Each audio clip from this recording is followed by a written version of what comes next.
ప్రతి అక్షరం ప్రజల పక్షం. HR9 న్యూస్ టీవీకి స్వాగతం, సుస్వాగతం. సత్యసాయి జిల్లా హిందూపురం నియోజకవర్గం కాంగ్రెస్ పార్టీ ఎంపీ అభ్యర్థి సమాద్ షాహీన్ ఆధ్వర్యంలో వైఎస్ షర్మిలారెడ్డి మడకశిర పర్యటనలో భాగంగా హిందూపురం నుండి భారీగా తరలి వెళ్లిన కాంగ్రెస్ నాయకులు, కార్యకర్తలు. పార్టీ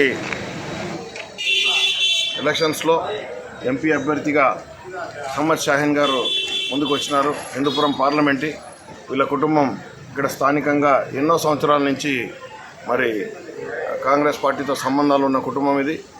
బషీర్ సాబ్ గారు, జబ్బార్ సాబ్ గారు మరి వీళ్ళంతా కూడా కాంగ్రెస్ పార్టీని ముందు కూడా నడిపిన వ్యక్తులు. మరి ఈరోజంతా కూడా షర్మిలా గారి రాకతో పెద్ద ఎత్తున ఇక్కడ ఉత్సాహం ఉంది. రఘువీరెడ్డి గారి సారథ్యంలో మేము ఈరోజు మడకశిర మీటింగ్కి వెళ్తూ ఉన్నాము. మరి ఆమె ఈరోజు PCC అధ్యక్షురాలుగా పార్టీ నడపడం, కార్యకర్తలు ధైర్యం ఇవ్వడం, ప్రజా సమస్యలపైన పోరాటం, ఈ యొక్క అధికార పార్టీ యొక్క దౌర్జన్యాలపై మరి అరాచకాలపై ఈరోజు షర్మిలా గారు పోరాటం చేసి ముందుకు పోతూ ఉన్నారు. ఆమె ఎత్తున మరి ఖచ్చితంగా ఇప్పుడు జరగనున్న ఎలక్షన్లో మేము పెద్ద ఎత్తున హిందూపూర్లో కాంగ్రెస్ పార్టీకి రాష్ట్ర వ్యాప్తంగా కావచ్చు, మరి ఇక్కడ పార్లమెంట్లో సెగ్మెంట్ కావచ్చు, మంచి ఓటు శాతం మేము తీసుకొని వచ్చి రాబోయే ప్రభుత్వాన్ని నిర్ణయించే పాత్ర మాది ఉంటుంది. మేము అధికారంలోకి మేము వచ్చేస్తున్నామని నేను తప్పు మాట్లాడదలుచుకోలేదు, కానీ మా యొక్క ఓటు శాతంతో మేము ప్రభుత్వాన్ని నిర్ణయించే పాత్ర మాత్రం ఖచ్చితంగా మాది ఉంటుంది. షర్మిలా గారు తన సత్తా ఏంటో ఈ ఎలక్షన్లో ఖచ్చితంగా చూపబోతున్నారని చెప్పి భవిష్యత్తులో కాంగ్రెస్ పార్టీనే రాష్ట్రానికి మళ్ళీ ప్రత్యేక హోదా ఇచ్చి రాహుల్ గాంధీ ఆధ్వర్యంలో ప్రధానమంత్రిగా ఒక మంచి భవిష్యత్తు మేము కాంగ్రెస్ పార్టీ తెస్తుంది. ప్రజలు కోరుకునే శభాష్ కాంగ్రెస్ అనే రోజు ఈ సందర్భంగా తెలియజేస్తున్నాం. Thank you very much. Andhra Pradesh రాష్ట్ర PCC అధ్యక్షులు షర్మిలా గారు వచ్చినారు. ఆ సభకి మనం హిందూపూర్ నుంచి పెద్ద ఎత్తున మన కాంగ్రెస్ పార్టీ నాయకులు, కార్యకర్తలు బయలుదేరినాము. రాబోయే ఎన్నికల్లో కాంగ్రెస్ పార్టీ అధికారం తీసుకుంటుంది. ప్రజలంతా మా పక్క ఉన్నారు. ఎక్కడికైనా వసింగిపోతే కూడా ప్రజలు కోరుకుంటున్నారు కాంగ్రెస్ పార్టీ అధికారం వల్ల కాంగ్రెస్ వస్తేనే మనకి ప్రత్యేక హోదా అందరికి వస్తుందని. రాహుల్ గాంధీ గారు ప్రధానమంత్రి కాబోతున్నారు. ఆంధ్రప్రదేశ్లో కూడా మనకి మెజార్టీ వస్తుంది. కాబట్టి వచ్చే నిర్ణయాలు కాంగ్రెస్ పార్టీ పైన డిపెండ్ అవుతుంది. ప్రజలంతా మాకు సహకరిస్తున్నారు, మేము ఆశిస్తున్నాము. వాళ్ళంతా కూడా షర్మిలా గారి నాయకత్వంలో ముందుకు పార్టీ కొనసాగిస్తాం. అదేవిధంగా రాహుల్ గాంధీకి ప్రధానమంత్రి చేయాలనే ఉద్దేశం ప్రజలు నిర్ణయం తీసుకున్నట్లు కనిపిస్తుంది. ఇదే విషయంలో మన రఘువీరెడ్డి గారి ఆదేశాల ప్రకారం మన పార్టీకి ఏం కార్యక్రమం నడుపుకుంటాము, పార్టీ కొనసాగిస్తాం. మన పార్టీలో కూడా మన లీడర్లు కానీ, నాయకులు కానీ ఏకరం మందు కూడా కాంగ్రెస్ పార్టీకి ఎట్లా చేసి ఈసారి అధికారం తీసుకుంటాం వాళ్ళనే ప్రయత్నం ఉన్నారు. మనం అధికారం కొనసాగిస్తాం.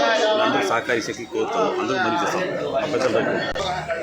ఇంతవరకు ఆంధ్ర రాష్ట్రంలో కాంగ్రెస్ పార్టీ సభ్యుగా ఉన్నది.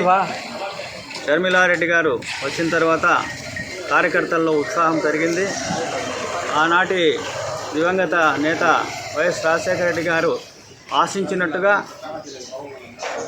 రాహుల్ గాంధీ గారిని ప్రైమ్ మినిస్టర్ చేయాలనే ఉద్దేశం ఆయన ఎన్నోసార్లు ఎక్స్ప్రెస్ చేసినారు. ఆ ఆశయాన్ని నిలబెట్టడానికి రాజశేఖర రెడ్డి గారి బిడ్డ షర్మిల గారు వచ్చిన తర్వాత మాకంతా ఉత్సాహం వచ్చింది. తప్పనిసరిగా ఈసారి రాహుల్ గాంధీ గారు ప్రైమ్ మినిస్టర్ అవుతారు. మోదీ గారు చెప్పినట్టుగా కాంగ్రెస్ పార్టీ ఏం చేయలేదు అని చెప్పడం వల్ల అందరికీ కూడా ఒక సిగ్గుచేటుగా ఉంది. కాంగ్రెస్ పార్టీ 1947లో వచ్చినప్పుడు సూది కూడా తయారు చేసినటువంటి పరిస్థితి లేదు. ఈరోజు ఎంతో ఎదిగిందంటే అది కాంగ్రెస్ పార్టీలో ఎదిగింది తప్ప ఈ మోదీ గారు చేసింది ఏమీ లేదు. కాబట్టి ఈనాడు అందరూ కూడా ప్రజలు రాహుల్ గాంధీ రావాలా, కాంగ్రెస్ పార్టీ రావాలా అని చెప్పేసి అంటున్నారు. కాబట్టి అదే ఉత్సాహము ఇంతవరకు హిందూపురంలో లేనటువంటి ఉత్సాహం ఈరోజు రాహుల్ గాంధీ గారి కోసం అందరూ కూడా కలిసికట్టుగా పనిచేస్తున్నాము. జై కాంగ్రెస్. షర్మిలమ్మ గారి నాయకత్వం, రాహుల్ గాంధీ గారి నాయకత్వం, కాంగ్రెస్ పార్టీ, కాంగ్రెస్ పార్టీకి, కాంగ్రెస్ పార్టీకి, రఘువీరెడ్డి నాయకత్వం, రఘువీరెడ్డి నాయకత్వం, షర్మిల గారి నాయకత్వం, షర్మిల గారి నాయకత్వం, ఆయనన్న నాయకత్వం, మా ఎంపీ